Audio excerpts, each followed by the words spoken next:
Well, welcome to the 700 Club. Criminal efforts to overturn the 2020 election. That's what former President Trump is now facing, along with 6 unnamed co-conspirators. Trump's campaign alleges the charges are politically motivated, and some of his Republican rivals agree, but not all of them. CBN News Washington correspondent Abigail Robertson has the latest. Special counsel Jack Smith announced the indictment of Donald Trump on 4 federal charges related to his actions after the 2020 election. The indictment accuses Trump of advancing false claims of election fraud to remain in power. Since the attack on our Capitol, the Department of Justice has remained committed to ensuring accountability for those criminally responsible for what happened that day. This case is brought consistent with that commitment.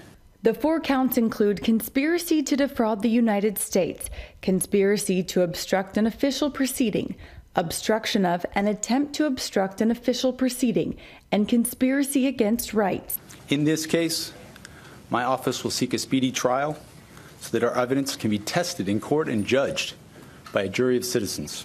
The 45-page indictment accuses Trump of enlisting 6 unnamed co-conspirators to, quote, assist him in his criminal efforts to overturn the legitimate results of the 2020 presidential election by creating fraudulent slates of electors in 7 states.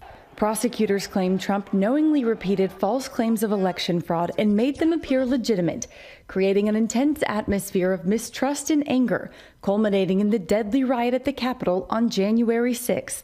In a statement, Trump's campaign claims this is nothing more than the latest corrupt chapter in the continued pathetic attempt by the Biden crime family and their weaponized Department of Justice to interfere with the 2024 presidential election. We've never had a situation where a spirited debate about the Constitution has become a criminal case. What's going to happen when there's a Republican administration? Is there going to be an effort to criminalize speech by Democrats? Trump's attorney John Lauer argues Trump's claims are protected under the constitutional right to free speech. If we're going to have a situation where the Department of Justice is going to fact-check politicians and indict politicians for political speech and whether or not they're factually accurate, then this country will shut down politically because it's a never-ending cycle of tit for tat. And that's the risk of injecting politics into the criminal justice system. The indictment also includes notes from calls between former Vice President Mike Pence and Trump, showing the president wanted his VP to reject electoral votes on January 6th. Pence, who's now running against Trump, saying anyone who puts himself over the Constitution should never be president of the United States. In a post on X, Florida Governor Ron DeSantis, Trump's strongest rival for the Republican nomination, said the indictment shows the power of federal government is being politicized, writing, "One of the reasons our country is in decline is the politicalization of the rule of law. No more excuses. I will end the weaponization of the federal government." Trump will return to D.C. Thursday for his arraignment at a federal courthouse. The judge assigned to Trump's case has handed out 2 of the longest prison sentences for Capitol rioters thus far. Abigail Robertson, CBN News. Well, CBN News chief political analyst David Brody joins us now. So, David, 3 of these counts are conspiracy counts, and I'm a lawyer, so I know that means they're alleging, well, you talked about it. So Trump's attorneys are now arguing all of this is protected under free speech. So what do you think this is going to do with voters? Which way do you think they're going to go? Are they going to buy into this was some grand conspiracy? Or do you think this is going to be, well, it's protected political speech? Well, Gordon, legally, obviously, Trump will have issue after issue as it relates to all of the indictments piling up. Politically, this is a boon to him. I mean, let's be honest. The last time he was indicted, actually, the first time he was indicted, he raised $4 million a day in that first week.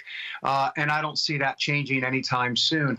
Look, I believe, Gordon, and I believe this very strongly from an analytical standpoint, what we've seen so far. The more indictments that President Trump gets, and there could be a couple of more coming, or at least one more in Georgia for sure, the more indictments that pile up, the closer Donald Trump is to becoming the next president of the United States. And this is the reason why. What the left gets wrong, what the media gets wrong, is that they think this is all about Trump. It's never been about Trump. What it's been about, Gordon, is a lack of faith in our public institutions, the federal government. And that goes back decades and decades. We saw a lot of the grumblings in the Tea Party, and now here's Donald Trump in 2023, excuse me. But you have faith, a lack of faith in public institutions like the government and the media. And because people have lost faith in those public institutions, they see Donald Trump as a victim here. That's the key word. He is a victim, according to many of these folks that support him. And it's not just Republicans. There are a lot of blue-collar independents, blue-collar soft Democrats that voted for him in 2016 that feel aggrieved, that feel frustrated, that don't trust the government, that don't trust the media. And every time they pile on to Donald Trump, they say, wait a minute, he's not the person doing anything wrong here. He is the victim.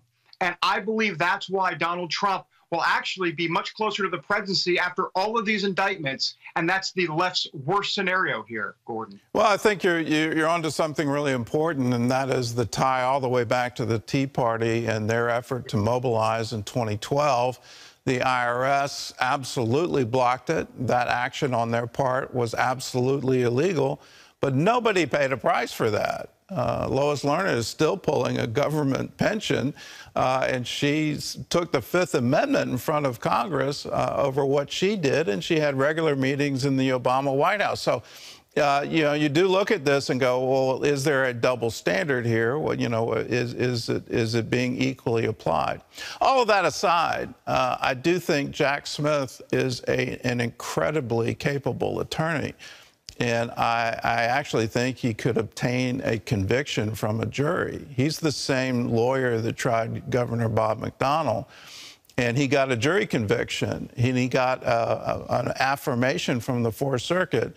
And then the Supreme Court weighed in and said, well, if this case holds, all politics shuts down. This is essentially what politicians do. They give favors to their supporters, and that's what this case is all about. And it was a 9-0 decision. Do you think we're going to see that kind of outcome here, where you could actually get a jury conviction? It goes to the Supreme Court. That will be after the 2024 election. So how is this going to play out? Because it just seems to be the most unusual thing, in my view, in all of American history. Well, you'll have a better legal sense of this than I will. I will just simply say that to prosecute this criminally is going to be very, very difficult. I mean, this is thought police stuff. I mean, if you read the indictment, well, I know you've read it. You've read it. I've read it. Look, it goes through this idea that Trump knew it was false. Really? So now we have mind reading in an indictment. Trump knew it was false. Actually, he didn't know it was false because he was getting all this advice saying it was false. That's what Jack Smith says in the indictment. But what he doesn't say in the indictment is he was getting a lot of other information saying it wasn't false. And Trump clearly decided to go with what he thought was true and not what everybody else, according to Jack Smith, was telling him. Now, look, you can disagree and say he's stubborn, he's ridiculous, he should never have done it. I get all of that. Is a criminal, though? Is a criminal. And remember the Electoral Count Act, which is what Donald Trump was basing a lot of this on, that Mike Pence had the ability to send this back to the state legislatures. It had never been tested before. Trump wanted to push the envelope. He wanted to test it. And so that's what part of this was about. We don't see that at all in the indictment, not to mention the fact that Congress, the Senate, actually changed the electoral count because they needed to clarify it. So that would go in Trump's favor, the fact that they had to indeed clarify the Electoral Count Act. So I can go on and on, but the point is that this is very dangerous to actually start to criminalize what someone is thinking and what someone is, in essence, trying to make his case to say he thought the election was unfair and stolen. Well, there's a long history in criminal jurisprudence about doing exactly that. That's what conspiracy charge is all about. Not only did you think about it, but you talked about it. You may not have done it, but the fact that you talked about it is enough to get a conviction. And that's been happening a long time. So let's turn back to politics. Let's get off the law of this. Is Trump burning through a lot of cash just to pay legal bills? Yeah, I mean, they've gone through $40 million so far this year alone. $60 million, actually, if you go back to 2021 since he left office. And if you look at Ron DeSantis's numbers, he's got triple the amount of money that Donald Trump has when it comes to the super PAC angle. And it gets a little complicated. There's all different PACs and all of that. Bottom line is, Trump is in a hurting mode right now in terms of finances. The good news for Trump is that he'll raise a lot of money off of this. He'll continue to raise money, and he's Donald Trump. He's got a Teflon quality to him. Money, indictments, X, Y, and Z doesn't seem to really affect him much. Why? Because he has this connection with the people, because he feels he's been aggrieved and the people agree. And I think right there is where it kind of begins and ends. And the left doesn't like it, but that's the reality. All right. Well, let's look forward to a very active campaign season. This is going to get very interesting. If it hasn't been so interesting so far, this is going to be the most rough and tumble campaign I think we're ever going to see. At least I hope we'll ever see in American history.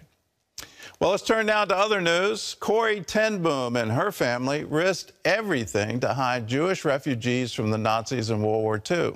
Their heroic story is told in her 1971 autobiography, The Hiding Place. Well, this week, that story is coming to the big screen. Ephraim Graham caught up with the cast and creators for a preview.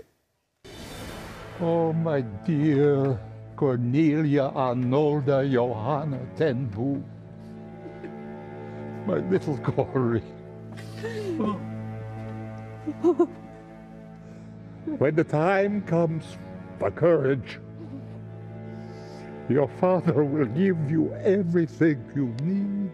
Courage. It's the best word to describe the story of Corrie ten Boom and her humble Dutch family of Christian watchmakers who hid hundreds of Jewish neighbors during World War II, risking everything and enduring unspeakable evil. I have some news. Out with it then. Isn't he coy about it? This story, made for the stage, now moves to the big screen. I'm Nan Gurley, and I play Corrie ten Boom. My name is Matt Logan, and I am the director and designer of the stage play. My name is Pete Peterson. I am the writer of the stage play and the producer of the film The Hiding Place. I'm leaving my position at the church. What? But how can you, Willem? I think ministry is not my calling after all. But what will you do? I've opened a home for the elderly. The elderly. Peterson's play is based on Corrie ten Boom's book of the same name. What's the process of turning The Hiding Place into a stage play? That is a great question. I went into it with a lot of fear and trembling. So my wife and I jumped in a plane and started in Amsterdam, visited The Hiding Place in Haarlem, where Corrie lived, and then we drove across Germany to visit Ravensbrück concentration camp, where Corrie and Betsy ended up. And until you've been in a concentration camp, you can't really fathom how big the evil that happened was. To walk into the gas chamber and then to literally stand in front of the oven where Betsy ten Boom was disposed of.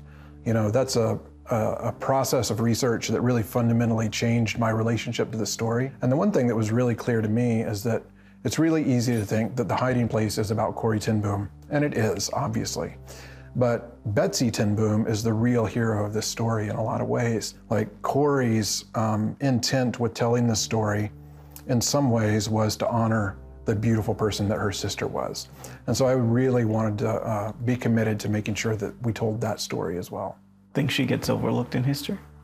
I think she does, yeah. Lots of people know the name Corrie ten Boom, but the name Betsy ten Boom is not talked about as much. And Betsy is just one of the most remarkable people that I've ever encountered. Her ability to be grateful in the midst of the worst circumstances is something that I struggle to do even when I'm just having a bad Monday. Kept no Jews, we conducted no raids. Perhaps it would help if you considered me a priest. Why do you think it's important for this to go from stage now to screen?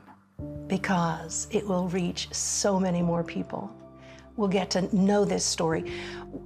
The current generation doesn't know a lot about Corrie. And it's so important for this story to be retold and retold, not only from the standpoint that if you don't know history, you're doomed to repeat it, but also we need to be encouraged. We need to know the names of the people in that cloud of witnesses. Ephraim Graham, CBN News, Nashville, Tennessee. The Hiding Place movie will be in theaters this Thursday and Saturday. To find out where you can see it, go to cbnnews.com.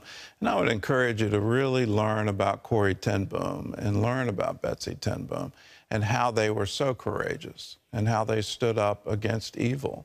And Betsy did that and gave her life. Corrie went through unbelievable horrors in a concentration camp. And these are things that will encourage us as we go through difficulties in life, and that's promised to us in the Bible. In this world, you will have trouble, but be of good courage, for I have overcome the world. When you read the testimonies of people who truly overcame the world, and not just overcame it in a little way, but triumphed over it, it will give you the courage you need to face life. Ashley? Well, Gordon, I wanted to mention, I mean, Corrie ten Boom, she was a guest on the 700 Club. Yeah, in the hallway that we walk down every single day to do this show, there's Corrie being interviewed by my father. I was a very young man. It's hard to believe that I was, but I was a very young man.